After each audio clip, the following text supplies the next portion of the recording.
वेद बातमीचा, लढा सत्याचा, निर्भीड पत्रकारितेचा, राजकारणातील महत्त्वाच्या बातम्यांच्या अपडेटसाठी आजच आपल्या यूट्यूब चॅनेलला क्लिक करा आणि रोज अपडेट मिळवण्यासाठी चॅनेल सबस्क्राईब करा. नमस्कार, आपण पाहत आहात वेद बातमीचा. शाळेतून घरी जाताना अल्पवयीन मुलीवर ॲसिड हल्ला, संगमनेर हादरले, आरोपी फरार. अहिल्यानगर जिल्ह्यातून एक अत्यंत धक्कादायक घटना समोर आली आहे. संगमनेर तालुक्यातील वडगाव पान परिसरात शाळेतून घरी परतणाऱ्या इयत्ता 5वीतील अल्पवयीन मुलीवर अज्ञात व्यक्तीनं ॲसिड फेकल्याची गंभीर घटना घडली आहे. या हल्ल्यात मुलगी गंभीर जखमी झाली असून तिच्यावर सध्या प्रवरा रुग्णालयात उपचार सुरू आहेत. संगमनेर तालुक्यातील वडगाव पान परिसरात ही धक्कादायक घटना घडली.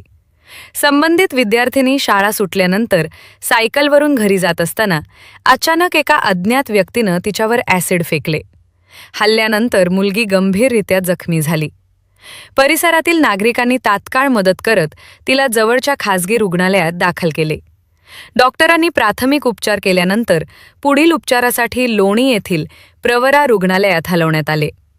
या घटनेनंतर संपूर्ण संगमनेर तालुक्यात संतापाचे वातावरण निर्माण झाले असून आरोपीला तात्काळ अटक करून कठोर कारवाई करण्याची मागणी नागरिकांकडून होत आहे. दरम्यान संगमनेर तालुका पोलिसांनी गुन्हा दाखल करून हल्लेखोराचा शोध सुरू केलाय. अहिल्यानगरचे पोलीस अधीक्षक सोमनाथ घारगे यांनी घटनास्थळी भेट दिली असून ते स्वतः या प्रकरणावर लक्ष ठेवून आहेत. अल्पवयीन मुलीवर झालेल्या या अमानुष हल्ल्यामुळे संगमनेरमध्ये भीती आणि संतापाचे वातावरण निर्माण झाले असून आरोपीला कठोर शिक्षा व्हावी अशी सर्वत्र मागणी होत आहे.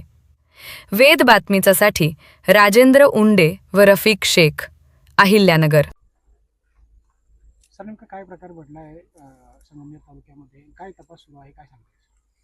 आज साधारणतः 11:30 ते 12 वाजताच्या दरम्यान वडगाव पान गाव आहे संगमनेर तालुक्यामध्ये. त्या ठिकाणी शाळकरी मुलगी परत येत असताना तिच्यावरती अज्ञात व्यक्तीनं ॲसिड फेकल्याची घटना घडली.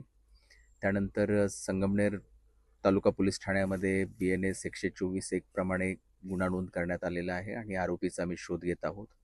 संबंधित मुलगी आहे, तिच्यावरती उपचार PMT हॉस्पिटल लोणी या ठिकाणी करण्यात येत आहेत. सध्याची काय परिस्थिती आहे मुलीची, किंवा किती टक्के भाजली आहे, काय सांगता? उपचार सुरू आहेत आणि कमी पुढील जे आरोपीच्या जे शोध घेत आहोत. CCTV मधून काही कळालंय, किंवा तो आरोपी कशावरून आला होता, किंवा काही पूर्ववैमनस्यातून काय? आमच्याकडे काही प्राथमिक माहिती आम्ही करतो आहोत.